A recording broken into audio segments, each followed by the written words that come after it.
These are your new age leaders. Look at these guys. They look funny and odd, don't they? Not good looking like me, right? Let's look at Steve Jobs. He created Apple. When Apple was invented, it was reckoned that the technology in Apple was equivalent to the technology that the Americans had when they first put a man in the moon. Now, is he a leader? Is he a leader? How about Mark Zuckerberg? A guy who has influenced the way we interact with one another. How about Elon Musk? The guy who came up with PayPal and now wants to send us all to Mars. How about Jeff Bezos? The richest man in the world at one time. I don't know whether he still is. He keeps moving up and down. But he has changed the way we do retail. Are these leaders? These are the new age leaders. All right? So ultimately, the question stems now that we ask ourselves what leadership is about. Is it about aggression? Is it about killing people? As someone said just now, did a very good job. No, it's not. Let's go. Next one. Leadership is basically the process of social influence, which maximizes efforts of others towards the achievement of a goal, said Kevin Cruz. Now, I believe that that's the case. What is leadership? Leadership is trying to get someone to move to a place that he or she may not want to move. That's what leadership is. It's about taking a company from here and going up to here. It's about when everybody tells you you can't do it, you've got to do it. That's all. It's as simple as that. It is the process of influence, correct? It means I influence you and you follow me down the road. All right? Next one, please. So what is leadership about? Is it about having a vision? How many of you think that leadership is about having a vision? Hands in the air. Nobody seems to want to put your hands, only me. All right, thank you. Is it about a vision, guys? But some days, you don't have a vision of your own. If you work for the police force, whose vision are you working for? Is it yours? No, it's not. So as much as leadership is about vision, it is also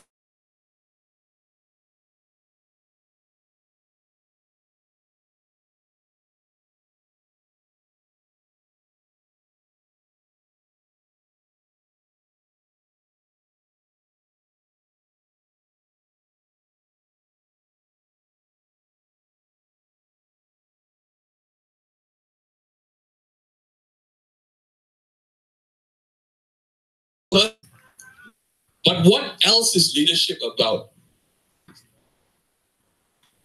If you ask me, leadership is about empowerment. Leadership is about empathy. It's a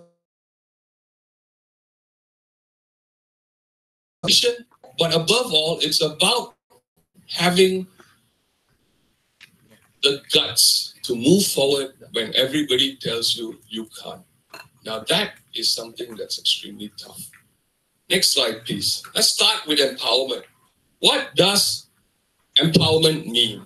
There's a traditional African proverb that says that if you want to go fast, go alone. But if you want to go far, go together. All right? When you take, you know what a reed is? A reed is a plant that grows in the pond. When you take a reed and you try to break it, it's pretty easy to break. But when you grab a whole bunch of reeds and you try to snap it in half, it doesn't work as easy. Do you know why? Obviously, you know why. Because it's difficult. So empowerment, next slide, please. Empowerment is based on the idea that by giving employees skills, resources, authority, opportunity, motivation, as well as holding them responsible, they become accountable for their actions and thereby contribute to competence and overall satisfaction. Right? It means that you have to empower a person down your line so that he ultimately is able to help you reach your own goal. You have two hands, two legs. The person that works alone has only 2 hands and 2 legs. The person that works together, if your legs are tired, you have another guy to carry you around. Hopefully he carries you around. So what is empowerment? Empowerment is the process of giving power. But that's a tricky thing. I have made many mistakes when it comes to this, because sometimes when you dish out power, you have to understand that that person who you've given the power must not abuse the power that he has. You know, it's 2 sides of a coin, right? So giving power is good, but it has to come with some measure of control, right? Which means to say that you just don't give power and tell him to do what he likes, and then, no, you've got to rein in your staff when you need to, right? So that's one element of leadership, is empowerment and empowering your employee. Next.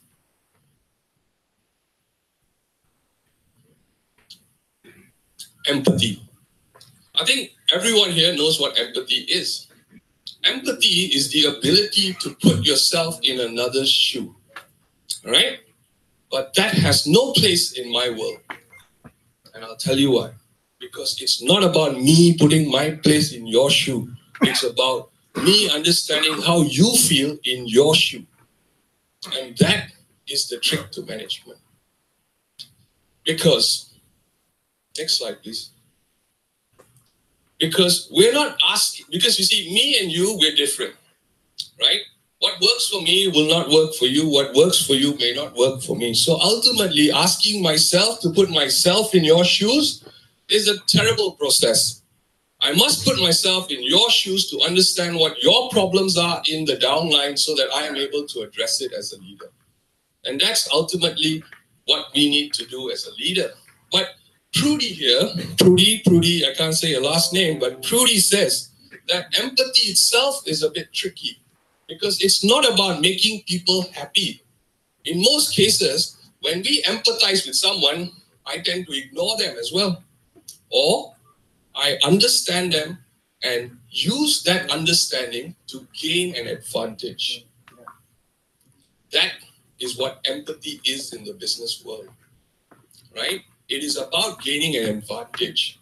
That advantage could be fair, or I could be a right dick about it, and I could actually torture my employee to get to where I want, right? So empathy is basically a neutral data gathering tool that enables you to understand the human environment within which you are operating a business, therefore making better predictions, craft better tactics, inspire loyalty, and communicate clearly.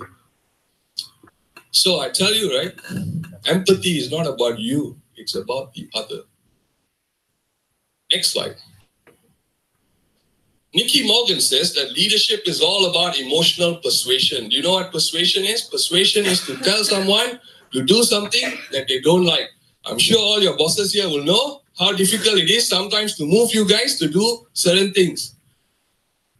It's not easy, but a good leader is able to persuade his downline. Instruction is one thing, but persuasion means that he or she buys into your idea, and buying into your idea will take you forward very far. I have failed many times when I've tried to push something down someone's throat. I'll tell you honestly, it's about convincing them or even conning them to believe that what you say is right. That's the trick.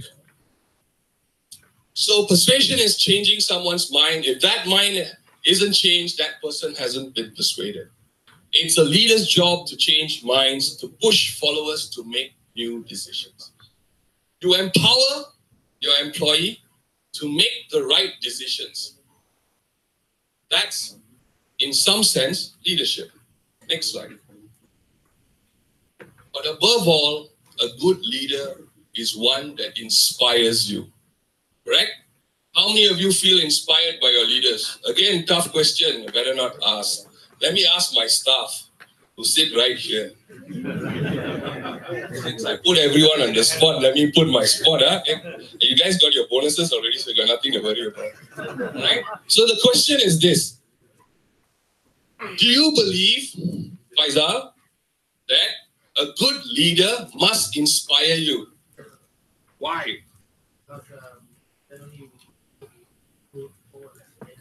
Exactly. So a good leader is able to inspire you so that you follow him through thick and thin. I think you guys being the police, you force, you have to rely on people. You have to rely on your colleagues. Sometimes you put in dangerous situations where your life is on another person's hand, right? Now, when you trust your commandant or your leader, you actually put your life in his hand to say that he will make the right decision so that you will be looked after. See, that is inspired leadership. That means you're willing to die for your leader. Of course, in companies, we don't expect you to die, because when you die, then I have to pay a lot of benefits, like to your grieving widow and all that. So we can't do that. We want you to live long, or if you get sick, I have to pay a lot of insurance as well. So effectively, what we need is a healthy workforce. But let's look at it from here. Inspiring leaders are those who use their unique combinations of strengths to motivate individuals and teams to take on bold missions and hold them accountable for results. They unlock higher performances through empowerment, not command and control. Now, this is a very, very argumentative. I've got guys who work for me that I've got to tell them, keep quiet and just do what I tell you to do. It happens. Let's not think that the books are always right. Right? There are people who will not listen. I think Dato will know. Need to take a stick out sometimes. Unfortunately, now we can't take sticks. Gone are the days. But I always believe that empowerment is the right way moving forward. But above all, a leader must show that he or she is a catalyst for change. In order for you to inspire someone, that person must want to change. And you've got to inspire that change in them. All right? Next slide. I see some people yawning, so let me pick some of you. My teachers used to torture me back in the day, so I take pleasure in torturing some of you guys yawning. So my question to you guys is, and let's just start with the gentleman in the purple shirt there. You. Yep, the guy looking back? Yeah, that's you. Do you know this man? Yes. Of course. Do we not know him? We Malaysians know him very well. Is he a true leader? That's a very quiet sound. Is he a true leader? Yes. Do you all think he's a true leader? Why? Because he managed to win the elections. Why? Because he can persuade people. Yes. Some more. What else? He had a checkered history where he did lead us to some amount of greatness. But let's talk about today's Mahathir. Our leader today. Our leader. Do you think he's a good leader? Well, I think that he, at the age of 93, he spent his time going for elections, right? I think he definitely had guts in the face of adversity. Definitely, the whole world was against him, or at least that's how it was perceived in the press. But he made a courageous stand and he moved forward at the age of 93. I see some of you yawning here, and I'm wondering, how does a 93-year-old man get up at 6:30 in the morning and go to office when you guys are yawning on a Saturday? Right? See, that's dedication, commitment. Is he a true leader? Does he inspire you? Of course he does. At 93, he goes to the office at 6:30. He bloody inspires all of us. All right? Next slide. What about this guy? This guy is a clown and a half, right? But is he a catalyst for change? Yes. Yes. Tell me why. Change for the best. Really? Change for the best? I think the world is moving towards the brink of destruction every day. He is a catalyst of change. He may be a fool. He may talk like an idiot. But he has been able to shape the American political landscape. Not only that, he's now given the opportunity to choose the second Supreme Court judge, which will perhaps change the course of American politics for generations to come. Because these old guys who become justices, they live forever, right? Up to 80, 90 years old. So is he a catalyst of change? We've got two leaders, right? Two leaders. We have Mahathir and we have Trump. But both leaders, despite having different characteristics, demeanor, persona, one guy is boastful, whereas another man is humble with his bata slippers walking around town. Right? Two different guys, but both of them have changed the political landscapes in their countries. All right? Next one. But change is still change. Whether it's negative change or positive change, change is change. And a leader that inspires change is not necessarily a good leader. He can be a bad leader. Look at the first pictures, right? They were killers. So my question to you guys now is, especially to Jay since he runs the class, is it a question of style? Why?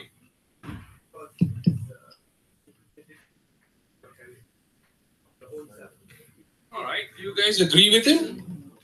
Any agree with him? Some. Who said some? Did you say some? Okay, tell me, sir.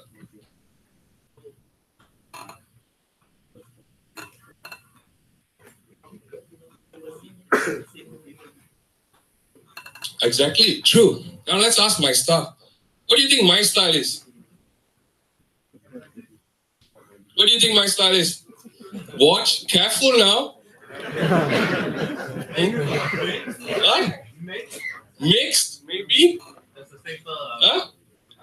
Non-conformist?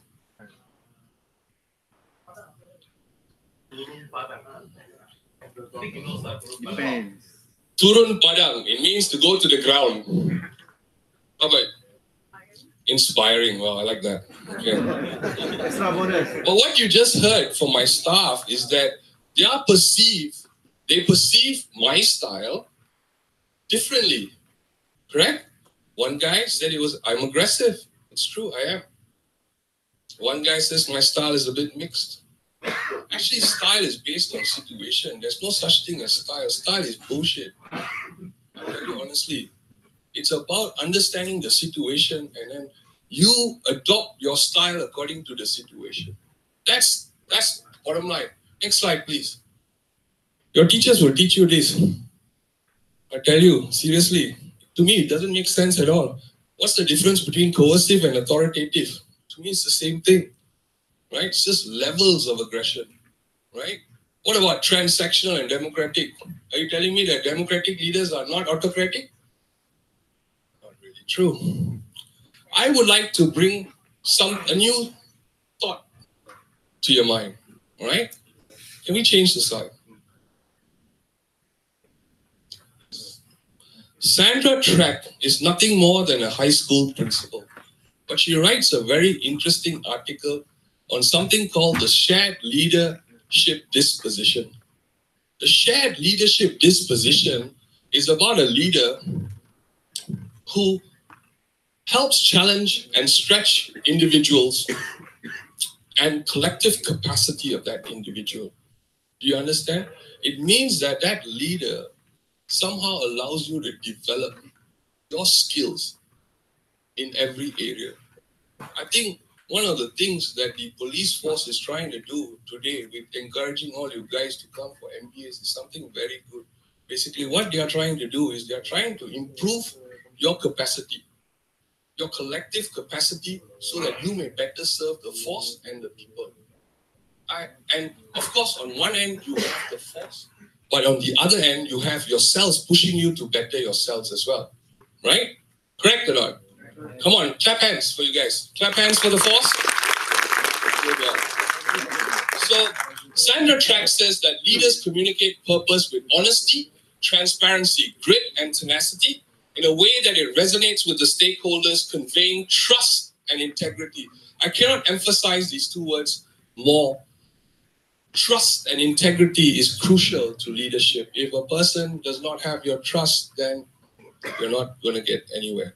They also routinely scout out human capital, seeking to engage and empower others by spotlighting successful strategies, highlighting promising practices, and promoting fail-safe opportunities. Basically, the shared leadership disposition is a collaborative approach whereby you and a staff work together towards the achievement of a goal. If that goal is insurmountable, you start first by developing and building capacity, and in most cases, it's about building human capacity, which means you help to develop the skills of your staff. Right? Next slide. Credibility. I talked about trust just now, and let's talk about it. I put this picture because you guys are in the force, at least most of you are in the force. Now, look at that picture. There is a man, and it's actually Barack Obama, but let's just ignore the fact that it's Barack Obama, because it would not suit the context of which I'm speaking now. But he plays golf, just like Donald Trump. So how much would you feel assured to fight for a man that spends his time on the on the greens? I think there is a lack of credibility if your leader spends most of his time not leading from the front. See, one of the things that my staff said, and he says, like, turun padang. I think there are times when you have to. There are times when you have to lead from the front, but there are times when you have to lead from the side, and that means letting your staff lead from the front.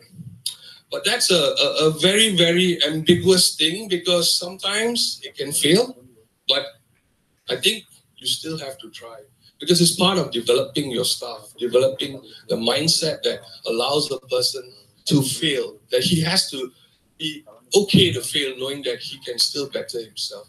Most companies sometimes they don't allow you to fail. If you fail, you're out, right? But failure is part of the learning curve. It's important to fail. Thomas Edison, I think, failed 1,000 times, 1,000,000 times before he invented the light bulb. If he decided to just say, "Oh, screw it," he'll still be sitting in darkness. Next slide. Credibility is something that leaders must aspire to obtain. It does not happen instantly, but if it does, then you inspire trust. Your staff believe that you know what you're talking about, and that inspires trust. Now, let me take you to the next slide. The next slide is a little bit... So, the question about credibility in itself, right? Let's not worry about the person there, but let's just talk about credibility, right? Do you think these people here are credible leaders? Can I get the guy who's looking at his time, because he seems to be a bit hurried? Answer the question. Do you think that these guys are credible leaders? Open question? I don't think so. Huh? You don't think so? Okay. Who else doesn't think so? Why don't you think so? Usually, from the credible leaders, we should follow the norm, N-O-R-M, for the people. It's very subjective. I like that. I think you're right. Yes, N-O-R-M. Yep. Do you agree with him? Why? Don't just say yes, say why. Who said yes? Very fast to say yes. Why? Our former Prime Minister, while 1MDB has dampened his credibility, he won hands down in Pekan. He decimated and won in Pekan. So, are you telling me that the Pekan people feel that he's credible? Looks like it. They voted for him. All right. What about that lady on the top? That's Aung Suu Kyi. Sorry. And is she a credible leader? Who's the guy that corrected me? Is she a credible leader? Why?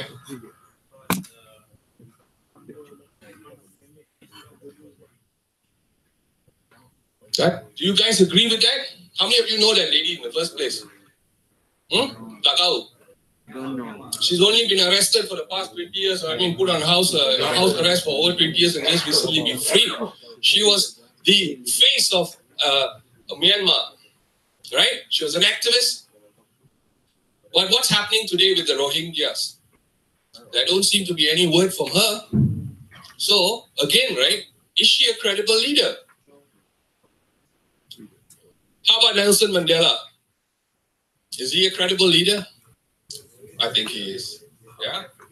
A man that came, spent his life in jail, took power and handed power easily. I think he's a credible leader because a credible leader will know when to give away the power. How about the Dalai Lama? Is he a credible leader? To us, he may be, but to the Chinese, they hate his guts. So, what I'm trying to get, now let's go to Kim Kardashian. Is she a credible leader? Huh? How many of y'all watch follow her Instagram? Most of the guys do, I guess, huh? Is she a credible leader?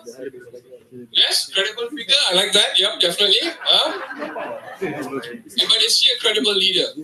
No? Why not?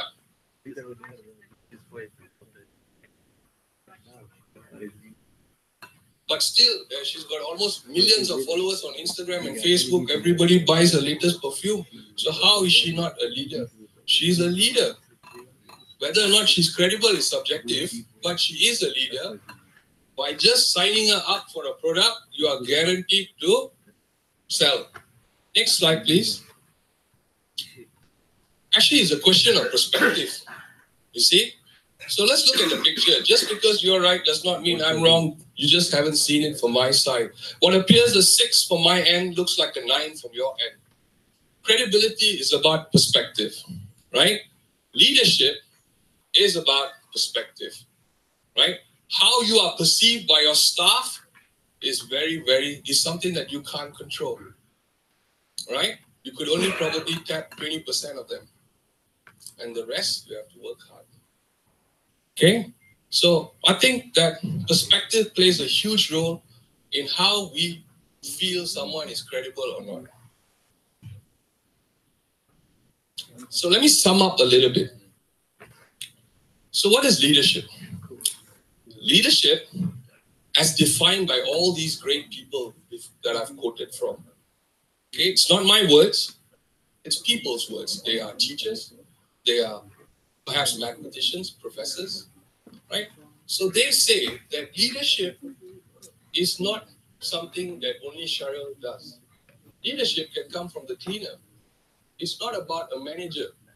Leadership is anybody who is able to persuade, empower, inspire, motivate his staff to reach towards an end goal.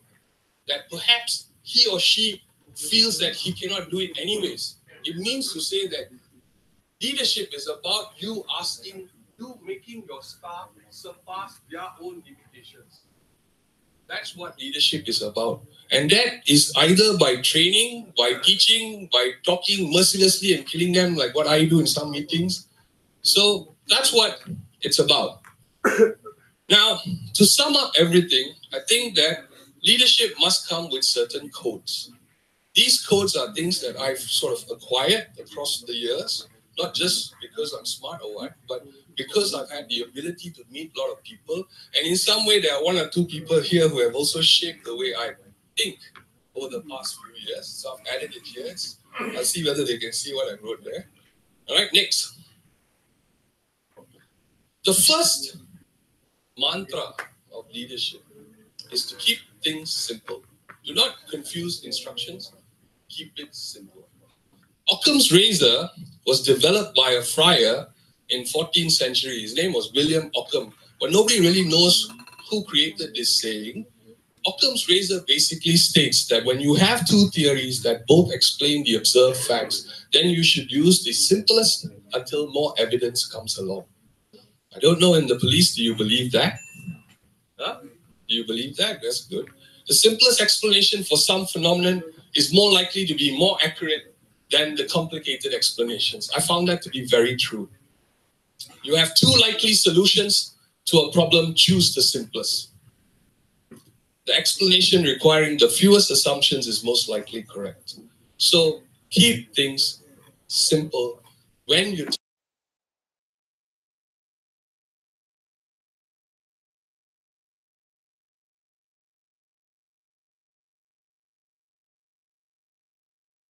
So some guys who adopted Occam's razor, and you can go back and read about it because it's this itself is 20 pages, right? We have Sir Isaac Newton, and as recent as the late Stephen Hawking, right? Next slide. Murphy's Law. Anything that can go wrong will go wrong. In business, you must always be prepared for the worst, right? You do not prepare yourself to success. You prepare yourself to adjust to failure. That's how it is. If you want to move forward, as much as you have a plan to success, you have a plan. What happens when you do not become successful? Because most of us assume that our plans will work, but plans do not always work. In fact, the best laid plans are for naught. Next. Mobley's second law. Keith Mobley is an engineer of some renown, and he says that there are no silver bullets. Change takes time. So if you expect that as a leader that you wake up tomorrow and you expect your staff to listen and follow to you, then you better just quit. You know, I will always tell some of my guys that it's easier to herd a bunch of cows than talk to some of my staff. And I mean it very seriously. You know, it's not because it's difficult to reach them. It's just that they have preconceived notions of what they can and cannot do. So you have to break that restriction, that limitation, and allow them to expand, you know, to allow them, to give them the confidence that they can make a mistake or two, right? So there are no silver bullets. Change takes time, right? We have worked for 10 years to bring Masa here, but it's nowhere near finished. Universities in the UK are 300, 400, 500, 600 years old. We are only 10 years old. In the life cycle of a university, we're not even infant, right? But education is something that will take time. The seeds of education take time to grow. Next. I love this one. This is my favorite. I always use this. If your only tool is a hammer, then every problem is a nail. Again, it's from Abraham Maslow. Abraham Kaplan, God only knows. The guys are all dead, but so nobody knows who said it. But it's a professor, mathematician. He says that if you look at everything from only one perspective, you cannot address any kind of real change, right? So in order to adapt, you have to find more tools. Life is about adaptation. Adaptation is key to survival, it's key to success. The reason why we exist today is because we adapted from the trees and started to walk on the ground. If that's what Darwinian biology teaches you, at least, right? I like this one. It's called the law of the instrument, and I think that it's very, very important. I use it all the time. It means that a problem has many angles. Look at everything from different angles.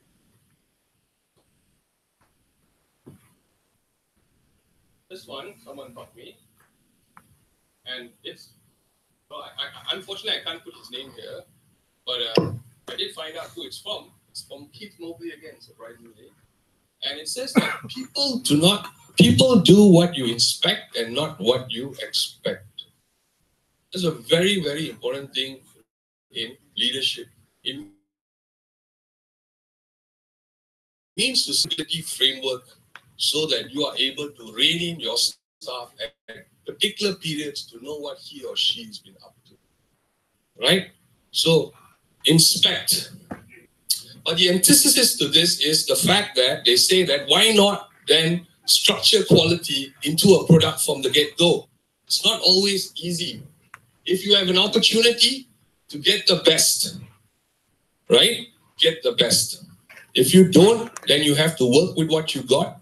If you have to work with what you got to train them, motivate them, empower them, persuade them, all the stuff that I said before. Next. And the last, not the last actually, second last I think, is something called the Pareto principle. The Pareto principle is something that says that most things in life are not distributed evenly. All right? 20% of the input creates 80% of the result. 20% of the workers produce 80% of the result. 20% of the customers create 80% of the revenue. 20% of the bugs causes 80% of the crashes. 20% of the features causes 80% of the usage. Right? In life, nothing is distributed equally. Next slide. So, the key point to take here is that effort, reward, and output are not distributed evenly. Some contribute more than others. So if 20% of the workers do 80% of the task, so what do? Motivate that 20%. If 20% of the bugs cause 80% of the crashes on your PC, well, tackle the 20% first. 20% of the customers contribute to 80% of the revenue, so guess where you start first? Focus your efforts on the 20% that makes a difference and not the 80% that doesn't mean jack, right? This is from just a website. It's actually a dictionary, better explained. Next. This one was also shared to me recently. It's a little bit different from the ones you've seen before, but equally as important. We must be at the cutting edge of knowledge. If you do not read, then you cannot lead. It is simple because thoughts, ideas, experiences are shared today online, easily accessible on our phone. So we must read and read, right? Frank Kafka says, if a book we're reading does not wake us up with a blow to the head, then what are we reading it for? A book must be the axe for the frozen sea within us. It's, well, a bit heavy, but what I would take from it is the fact that a book must shape your thoughts. It has to shape your thoughts in such a way that it actually shapes your actions, right? Reading is important, but most of you here will not read. I look at some of you, I can tell you probably never opened a book as well. But it's okay. We don't have time to read books. We may be fathers, grandfathers with got a lot of time. But what you have is, you have Uncle Google. So Google the hell out of everything you don't understand, right? It's as simple as that. You don't need to read a book if you don't have time, though I would wish you would read a book. But you can Google, and you should. I love to read articles about experiences by other CEOs and other people of industry, just thinkers, philosophers. I think it's important. Shared experiences allow us to sort of empathize with that person, to see whether or not our problem is the same as his problem, and then thereby we can do some change too, right? Reading is crucial. Next one.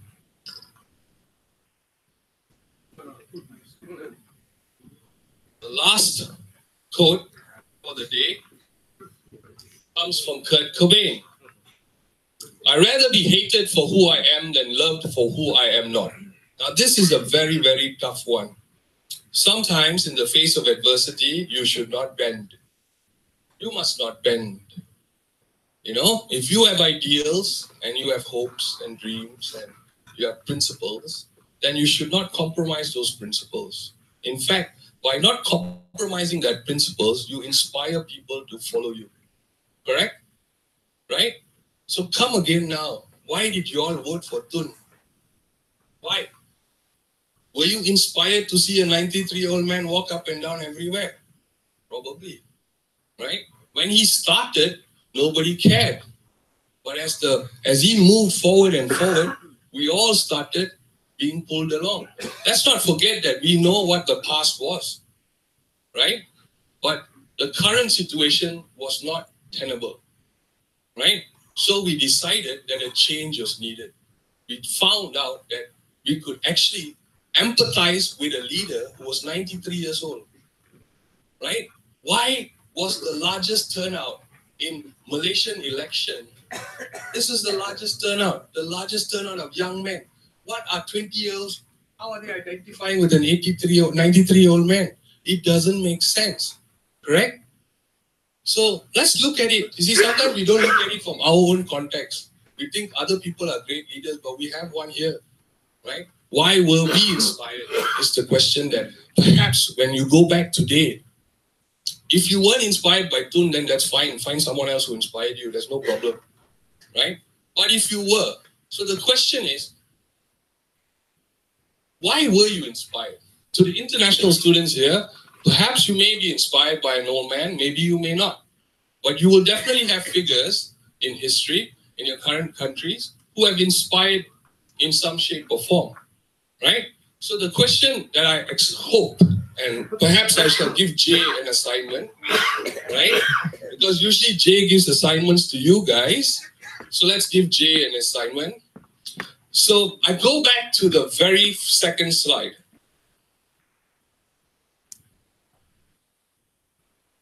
I can't remember what it was, but all right. Keep on going. Second, third. So homework for Jay. After listening to the talk, right, I want you to lead the students on a project to tell me what it means to be a leader and how does one lead. It can be a group project, it can be a class project, it can be an individual project, right? You have heard a lot of crap from me today. Some of you are yawning, some of you are paying attention, some of you asked some really good questions, some of you gave some really good points, right? I was pretty impressed with one or 2 points. So go back today and ask yourself what it means to be a leader. You are here today because you believe that you want to go back and you want to do some good. Maybe for yourself, for your family, or for your country, right? In order to do that good, you have to become a leader. So the question is how, right? How do you be a leader and how do you lead? I would love to mark the assignments myself as well, Jay, yeah, but I'm too lazy, so you'll have to do it and come and see me on that. But I think it's something that's good because what is the first topic in your MBA?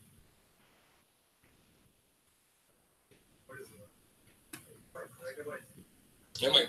But what do you usually start in a traditional program? What do you start? What is organizational behavior? And to manage a human behavior, what do you do? Yeah. So the first module is on a traditional MBA is organizational behavior. Organizational behavior, like he said, is about leadership.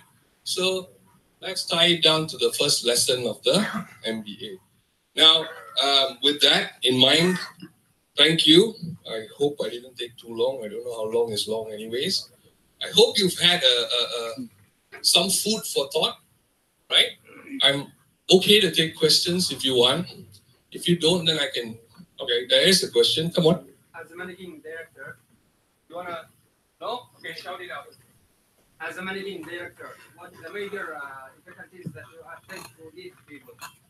With people. Yeah. They're right here, my people. Perhaps I should also say it. I think the greatest challenge about leading people is the fact that everyone is different. But when you want to push someone towards a common goal, sometimes you have to step over the differences and push them irregardless. I think perhaps that is the greatest challenge. Does or do these could help you to manage or lead people? Well, I've got lots and lots of codes, and it'll take lots and lots of lessons. But I will say that these codes allow me to sift information at a quicker pace. Right? I do not worry myself too much on the 80%. At least I hope not. But I think these are important tools to management. but they are scientific tools. They are not written by businessmen and professors and so on and so forth. They are actually by mathematicians and physicists and engineers. Right? Good question. Next person. Question? Last question. Yes, Ken. Where do you see Mahsa University after 5 years? Good question. I don't know where I see Masa University, but like I said, I buy into a vision shared by the boss. So I buy into his vision. 5 years down the line, we're looking at a fully developed campus, hopefully, with the hospital and everything in place. Right? What about in the MBA department? MBA department? You mean your business faculty? Yeah? Well, business faculty was started by me about 4 years ago, and we had only 2 students. Today, we have 1,000 students. So, where do I see the business faculty? I don't see it go anywhere. Where I see Masa go is to the top of the roost. And that's what I have to believe, despite whatever anyone may say, because that's the path that I have to carve out. And I hope, as I carve out the path, many will follow me and help me along the way. Right? So that's my answer. Sir, you have established a business empire in here, sir. What? You have established a business empire in here. What does a leader mean to you, sir? What does a leader mean to you? Like Sir Julius Caesar, one said I like, thought I just had a whole long 1 hour. I can't repeat the whole thing. No, sir. Like sir, the main mission, sir. Like Sir Julius Caesar, strong, see and conquer. What is your main, sir, ethics? My main ethics. Well, It's a tough one, because I feel like I've already summed up what I wanted to say. So what? I don't get the question actually. What's the question again? Am I like Julius Caesar? I think that's something my staff should answer. You know, I've never come, conquered, or done anything of the sort. They were Vini, Vici, Divici, some crap like that. I don't have an answer. I'm old. I think I don't have a mantra. I just have a set of guidelines. And those are my guidelines. Next question. Sorry, the lady first. Lady. Okay, thank you. Age before beauty. Well, beauty before age, sorry. Okay, as we know, life is ups and downs. So I just have 2 questions for you. Question number 1, based on your review and experience, what is the base of an effective advice that you give to international students, especially, and all other students in general at Mahasa University? Say that again. Advice that I give a student. Advice that you can give for the international students, especially, and all the students in general at Mahasa University. In what context? In the objectives. Objective and leadership. How to use it. What is effective? I'm not familiar with effective. Yeah, how to effective. I mean, okay, we take now. How to be an effective leader? Yes. Okay, question number 2. Can I answer one first question? Okay. I have a short memory. The answer is simple. It's just to listen. That's all. Keep listening. Listen. Don't talk. Listen. Because we like to talk. I actually tell myself the same thing because I like to talk as well. But listening is the most important key to leadership. Okay, question number 2. We all know it is not easy to enter the industry nowadays. So, what should a student do straightly after their graduation to have a useful start for working in life? What should you do? Yeah. You should read. That's what you should do. I can't say anything more than that because on a daily basis, I am faced with lots of challenges. I don't go to school anymore. I work in a school. So I have to just read and find out through the information that I have read or spoken to people. And I try to see whether or not those help me. So if you ask me what are the 2 important things that an international student or any student needs to do, is first you need to do is you have to sharpen your listening skills and you have to sharpen your ability to resource knowledge. That's all. The hardest thing in life to do is to resource knowledge. Some gentlemen on the senior level will know that 20 years ago, we had Britannica Encyclopedia, 26 volumes. Everything must be in there. If it's not in there, we cannot do our homework, correct? Well, that's how it was. But today we are able to get information at any point. So I think it's about resourcing information. All right? I hope I answered your question. Next. Yep. As far as we are concerned, some of our students in this hall come from the semi-regimented organization. For example, from police force and army. During your tremendous talk on leadership, it is more suitable for laymen. You know the layman means, okay? Okay, for the next time, your talk on leadership, make it on autocration and democration for semi-regimented organization. Thank you. Actually, you know something, before I wrote this speech, I was thinking about that as well. I was thinking, what am I going to say to 68 policemen? Is that 68? I hope that's 68 policemen. I said, I'm a businessman. What the hell does these guys want to know from me? Huh? But the question is, it's not about, that's not my area. I can't talk about something that I don't know. And I don't think I should do any justice by coming here and lying to you about things that I don't know. I think your dato will have a better talk for that than me. Yes, please, and I will come for that. But the important thing here is that today, any one of you, what, you're going to work all your life in the police force?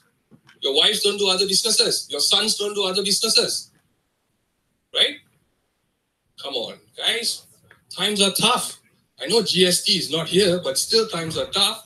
You've got to hold 1, 2, 3 jobs these days. So I know business. So that's all I come here to teach you. You know, I'm not making excuses. I'm just telling you that it's not my area. Right? Next question for the guy in the back. Let's wrap up. What's the time? Okay, last one. Sorry? Thank you, your time and your experience. Oh, my pleasure. So, a question about business. So, and I mean ethical management and ethical management and leadership. What difference? Ethical management and leadership. What difference? Ethical management? And leadership. Ethical management and leadership. Wow, these are very tough questions. I've never read your textbook, so I'm a bit lost here now. Ethical management and leadership. What's the difference? Actually, I don't know. You know, am I ethical as a manager? Maybe. I don't know. I do have certain skeletons in my closet, but I feel I'm ethical manager. And a leader, actually to me, I don't understand the question, nor can I really answer that question. Or maybe let me just put it like this, right? Managers are not necessarily leaders. Leaders are not necessarily managers. Ethics is common across the board. If you don't have ethics, then you don't have anything actually. Right? Next question, last one. Wow, you get one because it's 12. No, it's okay, last two.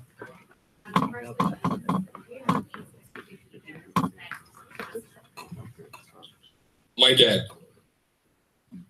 I mean, I'll be honest with you. I grew up with lots of leaders, but today, if you ask me, it has to be my father who built all this. Yeah. Next question.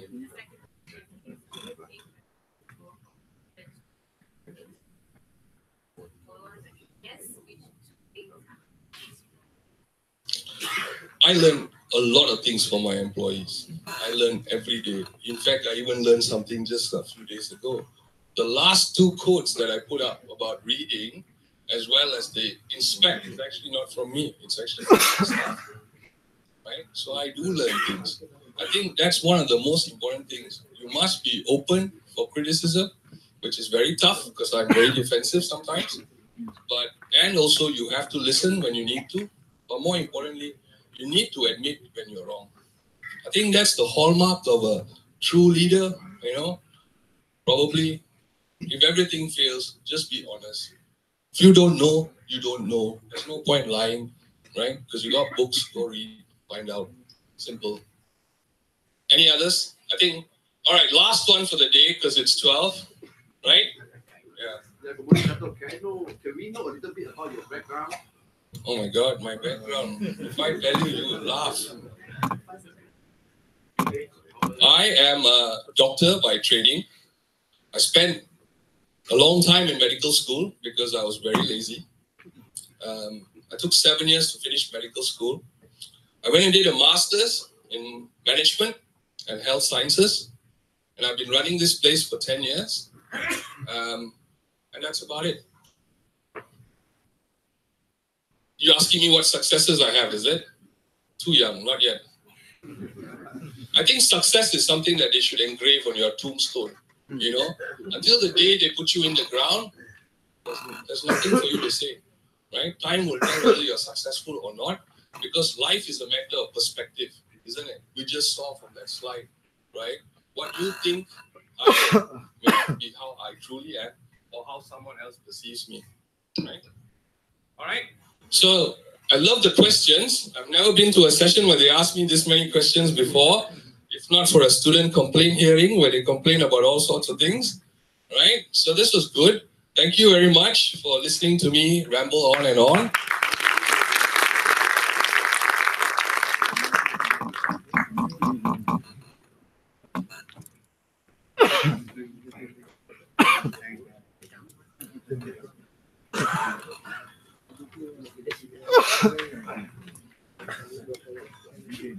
Thank you.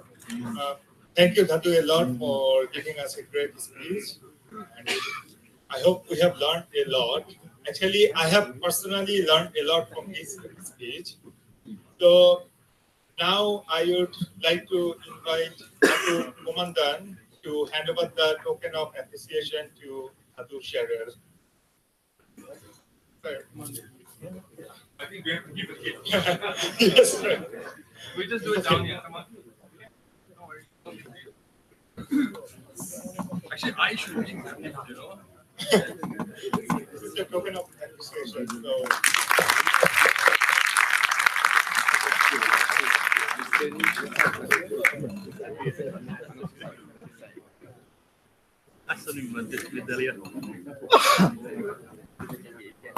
Thanks to all of you for giving your time for us. And now all of you don't mind. We want to take a group photo with you. So it's a big crowd. So I'd like you to sit on your chair and we will take a photo from here. Let's see.